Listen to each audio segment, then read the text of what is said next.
सद्गुरुदेव भगवान की जय।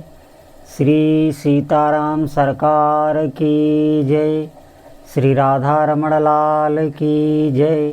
श्री गौरी शंकर महादेव की जय। सभी दर्शकों और भक्तों को कोटि कोटि प्रणाम। सबको प्रेम भरा जय जय श्री राधे, जय जय श्री सीताराम।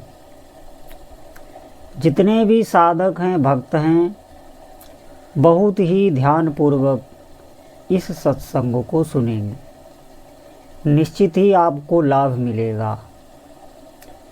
जो हमारे ऊपर दुख हैं, संकट बने हुए हैं, वो हमारे ही किए हुए कर्म हैं। आप एक एक बात ध्यान से सुनेंगे, निश्चित आपको समझ में आ जाएगा। देखिए, भगवान के मार्ग पर जब हम चलते हैं तो हमारा अंतःकरण पवित्र ना होने के कारण हमें अनुभव नहीं होते। और अंतःकरण तभी पवित्र होता है जब हम जो भी नाम जप रहे हैं या मंत्र जप रहे हैं या अपने इष्ट देव का ध्यान कर रहे हैं, तो उसमें जब हम विलय होने लगते हैं, जब हमारा पूरी तरह शरीर और संसार से संबंध विच्छेद होने लगता है, अगर 1 मिनट के लिए भी ऐसा होने लगता है तो निश्चित आप समझिए आपका अंतःकरण पवित्र होने लगा है। पवित्र अंतःकरण का लक्षण ये है कि वो हर्ष और शोक में सम रहेगा। उसका अंतःकरण व्याकुल नहीं होगा। लोभ मोह उस पर अपना प्रभाव नहीं दिखा पाएंगे। काम क्रोध उस पर अपना प्रभाव नहीं दिखा पाएंगे। किसी से भी उसका राग और द्वेष नहीं होगा। किसी वस्तु की छीनने का भय या काल्पनिक भय, किसी प्रकार का भय उसके अंतःकरण को नहीं होगा। क्योंकि पवित्र अंतःकरण जो हो जाता है वो स्वाभाविक ही प्रभु का निवास स्थान हो जाता है। स्वाभाविक वहाँ भगवान अपना कब्जा जमा लेते हैं। ये ध्यान देकर आप सुनेंगे। अब आप कहेंगे कि तो फिर भगवान जब अपना कब्जा जमा लेते हैं तो हर एक अंतःकरण में वो अपना कब्जा क्यों नहीं जमा लेते? आप ध्यान से सुनेंगे। यही भगवान की माया है। यही एक खेल कर चल रहा है। हमें प्रयास करना होगा। हमारी इच्छा पर है। हम अगर चाह रहे हैं अपने अंतःकरण को पवित्र करना, कि हम प्रभु की भक्ति करें, तो ये हमारा पुरुषार्थ है। हमें लगना होगा। हमारे इष्ट देव पूरी हमारी सहायता करते हैं, निश्चित मानिए। लेकिन चलना हम ही को पड़ता है। शुरुआत हम ही को करनी पड़ती है। फिर जो भी भजन होता है वो हम अपने इष्ट देव, अपने गुरुदेव की सामर्थ्य से ही करते हैं। ये बात आपकी समझ में आ जाएगी। और जिस दिन ये बात समझ में आ गई, उसी दिन अहंकार समझ लिए नष्ट हो गया।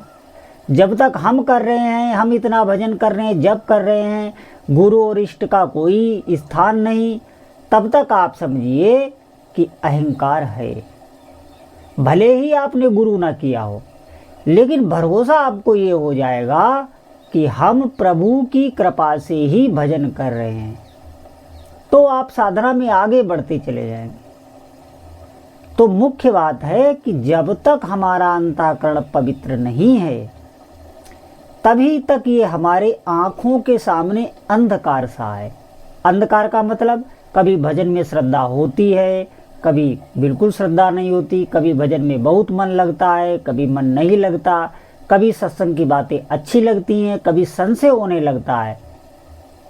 सत्संग में भी संशय होने लगता है, सब झूठ लगने लगता है, बकवास लगने लगता है। ये अपवित्र अंतःकरण का लक्षण है। हमें धैर्य से लगना होगा। ये एक जन्म का मामला नहीं है। अब आप कहेंगे कि हम कितना लगें, कितना समय दें, तो आप निश्चित मानिए हमें आगे का देखना है। आगे आपका जीवन मंगलमय होने वाला है। जो हम वर्तमान में कर रहे हैं वही आगे आने वाला है। तो निश्चित मानिए आप नाम जप में लगिए। अगर उत्तम भविष्य चाहते हैं, इसी शरीर से आपको अनुभव होगा कि हमने जो भजन किया है हमें उसका फल मिल रहा है। इसी जन्म में मैं आपको ये सत्य बता रहा हूँ, नाम जप का प्रभाव इसी जन्म में इसी शरीर से आपको दिखाई देगा। नाम जप निश्चित मानिए व्यर्थ नहीं जा रहा है, एक एक नाम आपका जमा हो रहा है, स्टोर हो रहा है। बस आप धैर्य को धारण करे रहें, अश्रद्धा ना लाएं। ये हमारी अश्रद्धा संशय हो जाता है। हमारा अंतःकरण अभी तक संसार के भोगों को भोगता रहा है, वो विषयी हो गया है।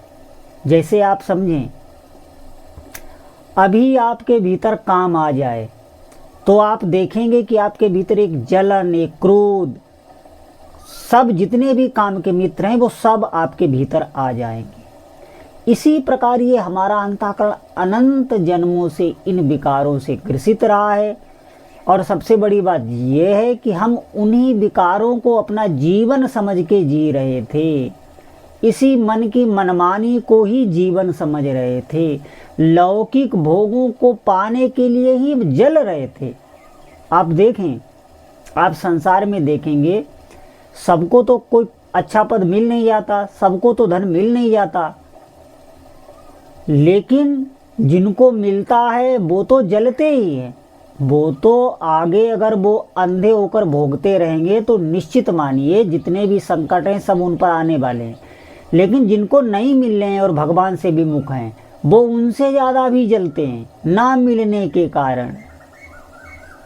बिल्कुल भोगों में शांति नहीं है, आपको मिल भी जाए तो भी नहीं है, अशांति को प्राप्त होगे। और भोगों की इच्छाएं नहीं मिल रहे हैं तो भी अशांति को प्राप्त होगे, अगर जीवन में भजन नहीं है।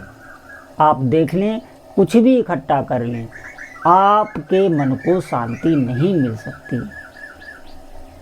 जब अंतःकरण हमारा पवित्र होता है, फिर जो अनुभव होता है, फिर जो दिव्यता का अनुभव होता है, आप निश्चित मानिए भीतर से आप मुस्कुराएंगे।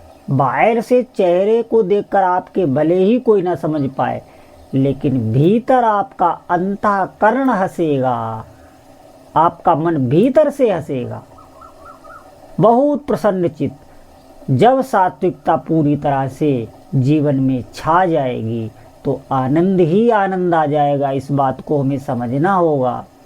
हमें कठोर से कठोर साधना करनी होगी। कठोर साधना का मतलब ये नहीं है हम घर बार छोड़ के अपने कर्तव्य कर्म छोड़ के भाग जाएं, हम वहीं पे रहें। कठोरता का मतलब है हम कार्य करते हुए जप को ध्यान में रखें। बस ये अगर आप ध्यान रख ले गए तो सभी नाम जप की स्थितियां स्वतः आ जाएंगी। मशीन की तरह आपको जीव को चलाना है। आप कार्य करते रहें, जप करते रहें, कार्य करते रहें, जप करते रहें, जप को ना छोड़ें। फिर आप देखेंगे जितनी भी सामर्थ्य है सभी हमारे हृदय में आ जाएगी। तो जितने भी साधक हैं आज से ही अधिक से अधिक सत्संग करें, आज से ही अधिक से अधिक नाम जप करें। बोलो जय जय श्री सीताराम।